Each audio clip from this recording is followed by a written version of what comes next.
Certo, vamos lá, pessoal. Aqui a gente está para resolver o problema 2.1, que é do livro-texto Sakurai. Considere o problema da apreciação do spin discutido no texto. Ele também pode ser resolvido na representação de Heisenberg utilizando o Hamiltoniano, papapá, né, o Hamiltoniano aqui escrito. Escreva as equações de movimento de Heisenberg para os operadores de spin em x, y e t, z, certo? Dependente do tempo. Falar rapidamente que na representação de Heisenberg, a diferença, né, entre a representação de Heisenberg e a representação de Schrödinger é que na representação de Heisenberg, quem evolui no tempo é o operador. Na de Schrödinger, quem evolui no tempo é o ket, certo? Aí, no caso, o que não evolui no tempo se mantém constante no tempo, obviamente.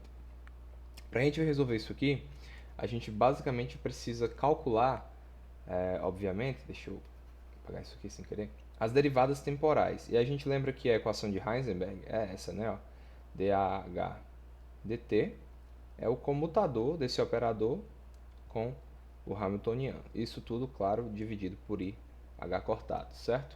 Essa aqui é a famosa equação de Heisenberg, né? Que não foi descoberta por Heisenberg, foi descoberta por Dirac, certo? E a gente vai usar ela.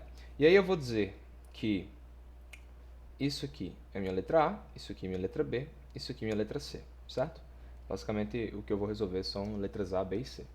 Então, o que eu quero primeiro é letra A, que é a evolução do meu Sx de t, né?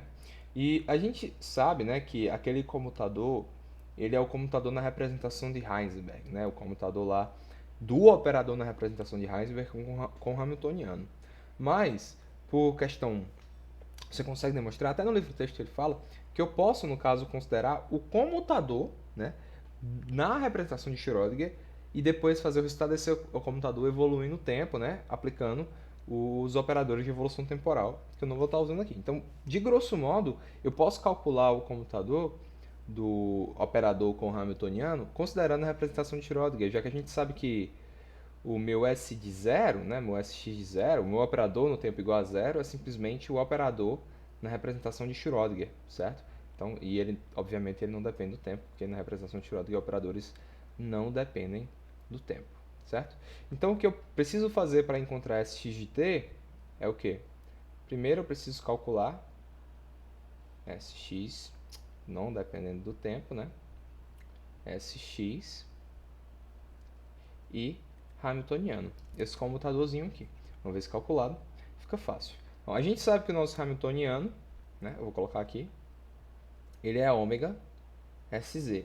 Então, basicamente, o que eu estou calculando aqui é o que? É o comutador de Sx com ômega Sz, certo? Só que ômega é um número, não é uma constante, então ele pode sair do comutador.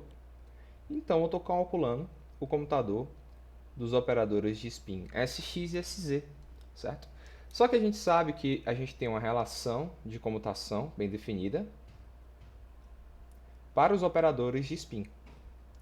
Que relação é essa? Vamos lá. A relação é, se eu pegar spin I e J, ela é igual a I, epsilon i jk, sk, né? Em que, né, I e JK são índices que variam de 1 até 3, e o epsilon de IJK é o símbolo de Levi-Civita, e a gente sabe que ele tem aquela permutação cíclica, né? E que ele pode ser 1 ou menos 1. Eu gosto de visualizar o símbolo de Levi-Civita a partir do produto vetorial. Me ajuda bastante a visualizar, porque é muito difícil decorar, eu estou ficar pensando em permutações na hora que você vai calcular as coisas, certo? Então, o que eu estou calculando aqui, né, tecnicamente, então, seria meu S1, S3, certo? Que é a mesma coisa que SX e SZ. Ok? Opa, foi mal, só eu esquecendo de um detalhezinho aqui. Isso aqui tem um H cortado. Vou colocar o H cortado bem aqui. Eu tava vendo aqui as unidades estavam meio erradas. Então, esse aqui é igual a IH cortado, ok? Não é que as unidades estão erradas, mas enfim, deu para entender. Ok? IH cortado, epsilon 1, 3, o resultado, né? 2 de S, Y, né? A gente já sabe que vai ser SY porque é o único índice que sobra aqui. Agora, para a gente saber quanto é que vale epsilon e 3, 2, é simples, né? É basicamente perguntar qual é o produto vetorial entre o vetor x e o vetor z, né? Se você fizer a regra da mão direita, você sabe que esse produto vetorial dá menos, né? Menos 1, né? Menos y. Então eu posso simplesmente, descer um pouco, fazer o quê? Então eu vou ter aqui que o meu computador de sx e sz é igual então a menos i h cortado sy, certo? Então a evolução temporal aqui, né, do meu sx de t é o quê? 1 sobre ih cortado multiplicado por menos ih cortado sy. Só que aí eu posso brincar, tira esse ih cortado com esse ih cortado, e eu encontro então que isso aqui tem um ômegazinho, né? Obviamente, tem um ômega aqui, vou colocar o ômegazinho bem aqui. Isso aqui é igual então a ômega menos ômega sy. Então aí a derivada do meu sx com relação ao tempo, né? Que é o que ele pede, que é a equação de movimento de Heisenberg para esse operador. Essa é a letra A. Então vamos para o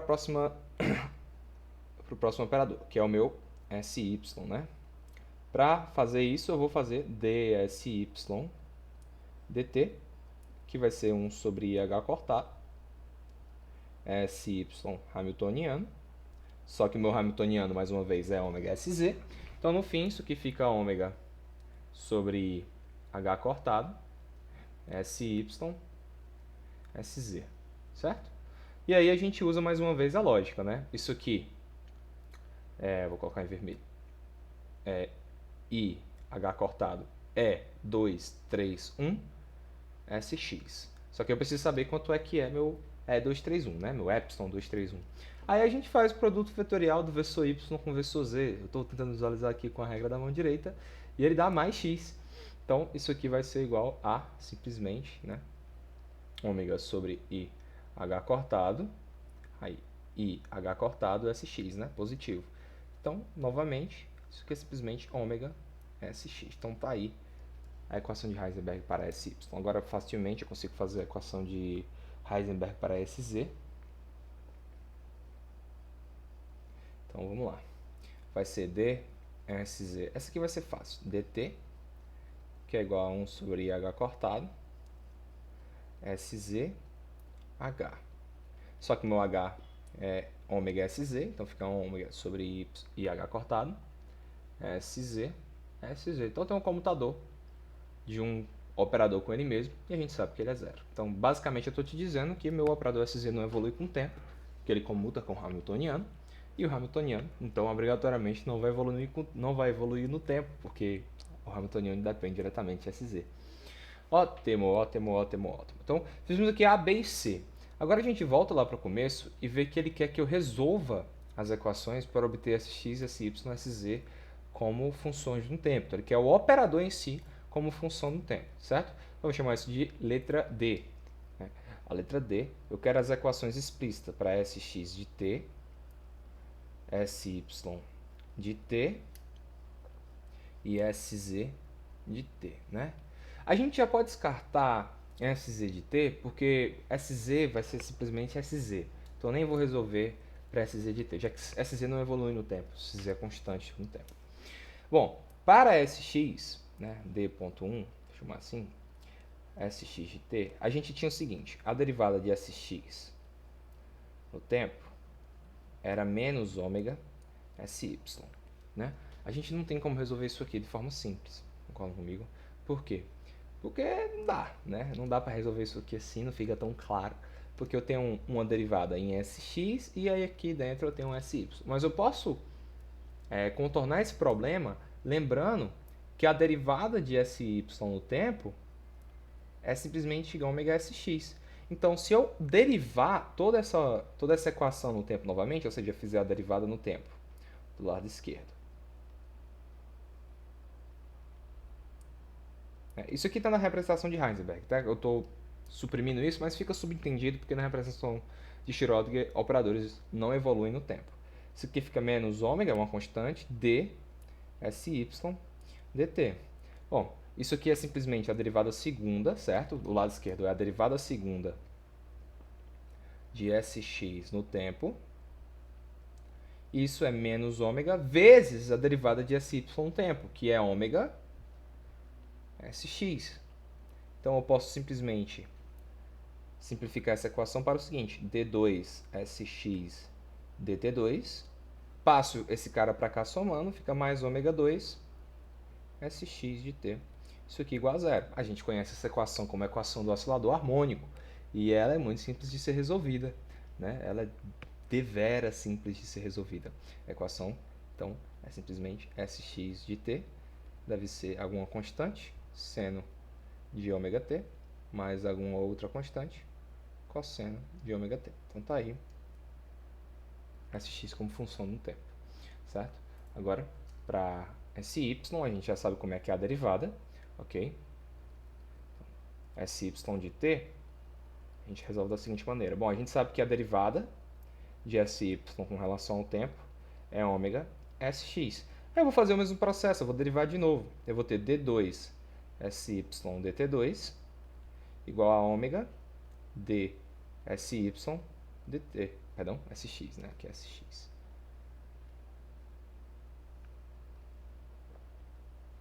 Isso aqui, então, né, vai ter a seguinte cara. Derivada segunda de sy no tempo é igual a ômega vezes a derivada de sx, que é menos ômega sy.